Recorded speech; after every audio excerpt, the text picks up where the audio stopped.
BRS party కాకుండా BJP, Congress పార్టీతో బలంగా పోట్లాడగలదనే నమ్మకంతోటి మీరు ఈ పార్టీలో జాయిన్ అయ్యారా? అది కాదు వాస్తవంగా. ఆహ్, బీఆర్ఎస్ పార్టీ లేదంటే అధికార పార్టీలోకి వెళ్తే తప్పకుండా నాకు చెడ్డ పేరు వచ్చే అవకాశం ఉంటది.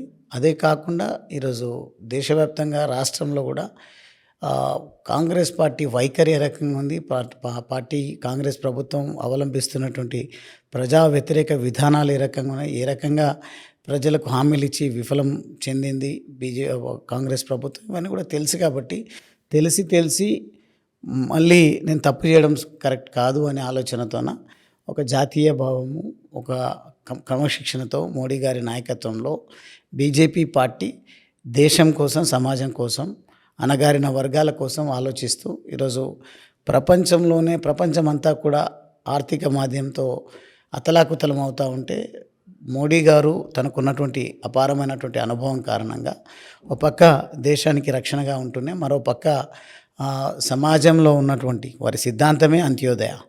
సమాజంలో ఉన్నటువంటి ఈ రుగ్మతలను వైదొలగించే ప్రయత్నంలో వారు చేస్తున్నటువంటి ప్రయత్నానికి గాను ఆకర్షితున్నాయి.